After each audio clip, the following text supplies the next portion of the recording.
मुझे थप्पड़े भी मारी गई वहाँ जहाँ पूछताछ हुई है, पर इनके साथ ही पता नहीं कितना लगाव हो गया कि मैं यहाँ तक चली आई, कि मैं गैर कानूनी विदाउट वीज़ा इंडिया आई हूँ। इसके अलावा मेरे में कुछ भी नहीं है। बचपन से मुझे ऐसा था कि मैं काश मंदिर देखूँ। हमारे मंदिर तो हैं पर मैंने कभी नहीं देखा। नमस्कार, मैं हूं कुलदीप द्विवेदी और आप देख रहे हैं वन इंडिया हिंदी। पूरे देश में सचिन और सीमा की लव स्टोरी छाई हुई है। लगातार आप जो माहौल आपने देखा है, कई दिनों से खबरें चल रही हैं, कैसे कैसे वो आई, सारा सफ़र आपने देख लिया है। इस समय हमारे साथ में सचिन और सीमा दोनों हैं। सबसे पहले मैं बात करूँगा क्योंकि पाकिस्तान से आई हैं, हिंदुस्तान के मेहमान हैं, हिंदुस्तान की और या यूँ कहें कि रबूपुरा की बहू भी हैं। सीमा, सबसे पहला सवाल ये, आप अपने परिवार के बारे में बताइए हमको कि आप पाकिस्तान में कहाँ रहती, आपके परिवार में कौन कौन है? मेरे परिवार में और तो कोई नहीं था। 2 बहनें हैं, वो एक बहन गांव में, एक बहन शादीशुदा, एक भैया है वो भी गांव में, और मैं कराची में। मेरे पापा मेरे साथ रहते थे, उनकी डेथ के बाद मैं अकेली रह रही थी और आज मैं यहाँ हूँ सर। मैं चली आई क्योंकि मैं अकेली रहती थी और अकेले कहाँ रहते थे? कराची शहर में। कराची शहर में? जी सर, प्रॉपर। मैं 5 नहीं, शादी के बाद से रह रही थी। अच्छा। बचपन गाँव में, बड़े गाँव में हुए, फिर गाँव के बाद कराची रहने। कभी आपने सोचा कि हिंदुस्तान जाना होगा? कभी हिंदुस्तान आने का कभी आपने ख्वाब देखा था? 2020 तक भी नहीं देखा था सर। पता नहीं कैसे गेम के साथ खेलती थी, तब भी इतना इंटरेस्ट नहीं था। पता नहीं नसीब मेरा था या मुझे कोई मतलब मैं बचपन से ही ना, मेरी एक दोस्त थी, नूरी नाम था, वो हिंदू धर्म से थी, तो वो मुझे देती थी काली माता, वो पहनती थी। उन्होंने मुझसे अल्लाह लिया पहनने के लिए, मैंने उसे काली माता ली थी पहनने के लिए। मतलब बचपन से मुझे ऐसा था कि मैं काश मंदिर देखूँ। हमारे मंदिर तो हैं पर मैंने कभी नहीं देखा। मेरा इनको बताती हूँ कि मेरा बहुत इंटरेस्ट होता था इन चीज़ों में। शायद मेरे भाग्य में या अगले जन्म में मैं इनकी कुछ थी आज जो यहाँ हूँ, वरना हम कभी सोचा भी ना। गेम में कई लोग आते हैं, इन्हीं से क्यों इतना लगाव हुआ। बहुत इंडियन लड़के थे, इनसे भी खूबसूरत थे, जो मेरे फ्रेंड बने, गेम में हम साथ खेलते रहे, पर इनके साथ ही पता नहीं क्यों इतना लगाव हो गया कि मैं यहाँ तक चली आई। अच्छा, एक चीज़, गेम से दोस्ती हुई, अभी भी गेम जारी है? मैं खेलती थी, ये नहीं खेलते आज अभी आजकल में लास्ट कब खेला आपने? लास्ट 1 तारीख को मैंने पहली को विनर पास लिया, नया जो आता है दोनों आईडी से, इनकी भी से अपनी में से भी। अच्छा। और ये अब जब से मैं यहाँ आई हूँ तो ये नहीं खेल रहे। जब तक मैं वहाँ थी मेरे साथ खेलते थे। अब छिड़ते हैं क्योंकि काम वाम करते हैं ज़्यादा, बच्चों के लिए ज़्यादा मेहनत करनी पड़ती इनको। अच्छा, पबजी में दोस्ती हुई, सारी चीज़ें हुई, वहाँ बातचीत शुरू हुई। आपको ये कब लगा कि नहीं अब मुझे हिंदुस्तान जाना है? क्योंकि एक घर छोड़ करके आना है, इतनी सीमाओं का आपने पूरी जो सीमा ही पार कर दी है। एक होता है कि हद पार करने, एक सीमा पार करनी होती है कि हद पार है, ठीक है, मोटे शब्दों में। तो आपने कब ये सोचा कि अब मुझे जाना चाहिए? कब इतना ट्रस्ट आया आपको? कोई ऐसी बात जिसकी वजह से आप चली आई वहाँ से, वो बात बताइए। ये और इनका परिवार मुझे बहुत अच्छा लगता था। जब ये वीडियो कॉल में दिखाते थे ना, ये घर, यहाँ सब इनके सब मिलजुल के रहते थे, होली मनाते थे, तो मुझे बहुत अच्छा लगता था। और क्योंकि मैं वहाँ अकेली रही हूँ ज़्यादातर, बचपन में तो हमारी मम्मी नहीं थी, और जब बड़े हुई तो यहाँ कराची में शिफ्ट हो गए, तो बहुत अकेली रही हूँ मैं, मेरे बच्चे और मैं। बस इनको पता है मैं अकेली रही। मेरे पापा दिन में चले जाते थे तो रात को आते थे।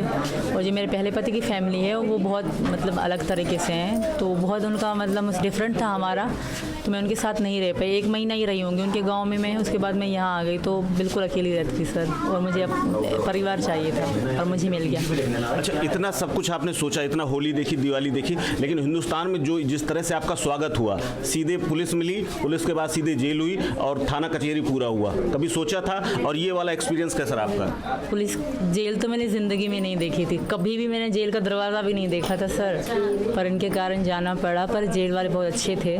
दुख भी हो रहा था कि यार मैं इंडिया वहाँ से यहाँ तक गई और आज जेल में बैठी हूँ, बहुत दुख भी हो रहा था।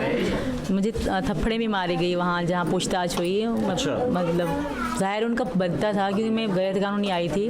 कोई वो शायद मुझे समझ रहे थे कि मैं रो रही थी, क्योंकि मैं ज़्यादा रोती ही थी कि मुझे इनसे दूर ना करें या इनको मत डांटें, इनको कोई इनसे काम करवाता था तो वो मेरे दिल पे जैसे छुरी जैसा चलता था कि ये काम कर रहे हैं यार। मतलब इनके मैं बहुत नखरे उठाती थी फ़ोन पर भी, और जब हम साथ भी रहे तब भी मैं इनके बहुत नखरे उठाती थी। जैसे ये कहते थे मैं वैसे ही करती थी। तो यहाँ वहाँ काम कर रहे थे चौकी में, ये तो थोड़ा दुख भी होता था।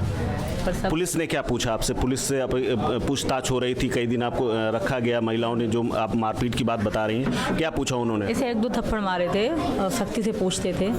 बाकी जो है एक नहीं सुबह से जैसे यहाँ पे अभी है ना, सुबह से शाम तक अलग अलग किस्म के लोग आते थे, उनकी किताब भर जाते थे, पूछते जो शुरू बच पैदा हुई तब से लेकर आज तक जब वहाँ पहुँचे वहीं तक मुझसे वो पूछते थे और मैं सब सच बताती आई थी। एक ही बात थी मेरी जो थी वही थी, हकीकत जो थी मैंने सबको बता दी, कैसे मैं आई, कहाँ से मैं आई, पूरा एड्रेस अपने गाँव का, अपने चाचा का, अपने जो 3 मेरे चाचा हैं उनके, उनकी पत्नियों के, उनके बच्चों के, मामाओं की पत्नियाँ, मामाओं के बच्चे, मेरी मौसियों के पति, उनके बच्चे, सबका इन्होंने मुझसे पूछा और सबका सच बताया।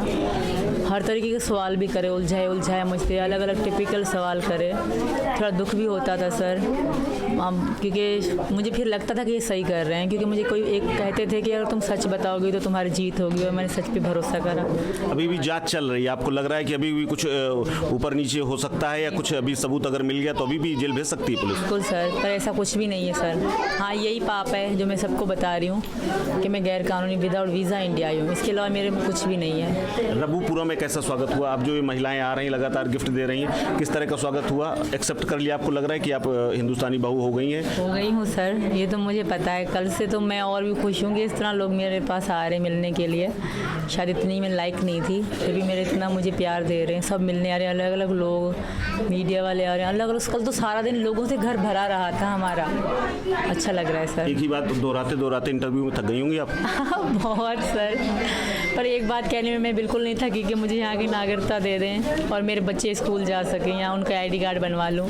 इसी वजह से हम वकील के पास गए और इसी वजह से आज मैं यहाँ हूँ। अगर मैं यहाँ हूँ तो प्लीज़ मुझे यहाँ की नागरिकता मिल जाए, मेरे बच्चे स्कूल जाएँ। सचिन, दोस्ती हुई, सारी चीज़ें हुई, आपने घर में कब पहली बार बताया कि ऐसा कुछ सीमा के साथ में आपका कोई कनेक्शन है और वो पाकिस्तान? घर वालों को कब बताया आपने? घर वालों को अभी बताया था। वैसे मैंने अपने दोस्तों को बताया था कि मैं वहाँ से लड़की से बात करता हूँ। लोग भी बात थोड़ी बहुत इंस्टाग्राम पे रील देखा करते थे यहाँ के इसकी, और मेरी भी डालती थी ये, यानी कि मेरा फ़ोटो लगा के अपनी भी रील डालती थी साथ में। तो यहाँ के लोग वैसे रील देखते थे इसकी, तो मैं लोगों को बताता था कि वहाँ की लड़की है, यानी कि दोस्तों के मोहल्ले में दोस्त थे उनको बताता था। तो उनकी ऐसे ही बढ़ते बढ़ते क्या कहते हैं, पापन की, मैंने तो नहीं बताया था, पापन की निगाह में वो पड़ गया था। मैं बस दुकान से घर से दुकान जाता था, बाकी के घर में ही घुस जाता था डायरेक्ट, घर से फिर बाहर नहीं निकलता था मैं। जब दुकान का टाइम होता था डायरेक्ट दुकान, जब घर का टाइम होता था डायरेक्ट घर। मुझे ये भी पता नहीं है अपने मोहल्ले में कि जो मेरे मोहल्ले में, यानी कि कुछ कदम, यानी कि कुछ आगे चलकर के आदमियों का नाम क्या है, मैं से सभी जानता हूँ, पर आदमियों के नाम तक की भी नहीं। पाकिस्तान से कोई लड़की आती है, हिंदुस्तान आती है, उसको घर में लेकर के आते हो, दूसरे मजहब में, पाकिस्तान से लेकर, कभी डर नहीं लगा कि क्या होगा, कैसे मैं लेकर के आ जाऊंगा, सब स्वीकार कर लेंगे, कानून का कहीं डर नहीं लगा? डर लगा था सर, इसीलिए तो हम क्या कहते हैं जज के पास भांज के गए थे, क्या कहते हैं कोर्ट, उसके वकील के पास। कि इनकी सब ठीक हो जाएगा, वकील हमारे बच्चों का एडमिट कार्ड बनवा देगा, और क्या कहते हैं बच्चे भी अच्छा पढ़ने के लिए अच्छे डाल देंगे पढ़ने के लिए।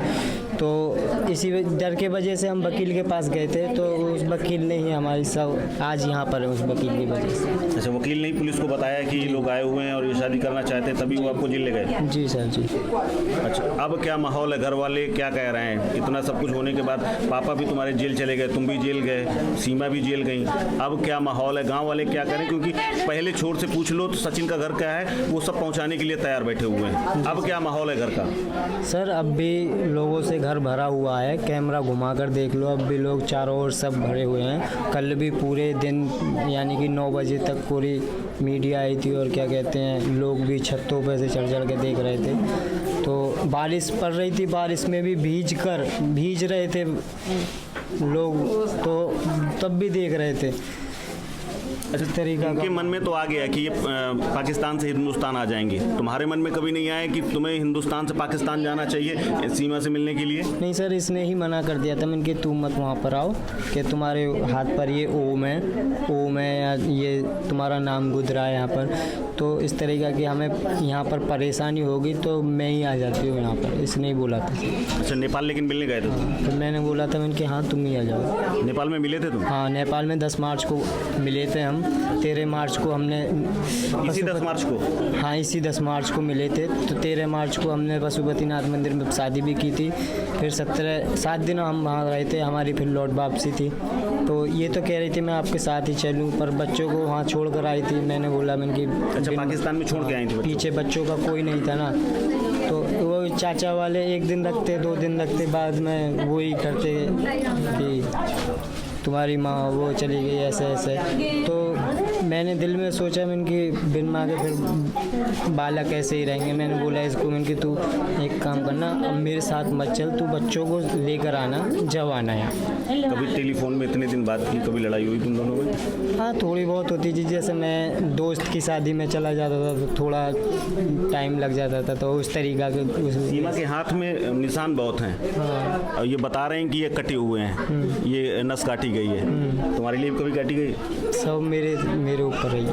हाँ, किसके लिए काटी गई? इनके लिए सर, ये बहुत तंग करते थे, ब्लॉक कर देते थे हर बात में, धमकी से ब्लॉक कर दूंगा, 1 2 3 ब्लॉक। तो इसी बात में हमारी लड़ाई होती थी सर। इंस्टाग्राम, फेसबुक, मैसेंजर, हर जगह से मुझे ब्लॉक कर देते थे। तो फिर इनकी दोस्तों को मिन्नतें करती थी, अड़ोस पड़ोस वालों को जाओ सचिन को फ़ोन दो, और वो भी ना आते थे। तो बहुत बुरा फील होता था कि ये मुझे ब्लॉक क्यों कर रहे हैं। तो इसी कारण ये होता था। अच्छा, तो इस हद तक दीवानगी थी कि नसें काट ली इतनी बार? और इनको मैं वार्निंग देती थी, ये समझे मजाक करें, फिर भी काट देती, और फिर ये कभी कभी हंस देते थे। तो अभी बहुत कुछ है इस पूरी कहानी में, लेकिन लोगों का जो जमावड़ा है वो बता रहा है कि माहौल फिलहाल खुशनुमा है इस पूरे रबूपुरा का। और सचिन और सीमा को हमारी तरफ से भी बधाई। Thank you sir. One India के लिए कुलदीप द्विवेदी।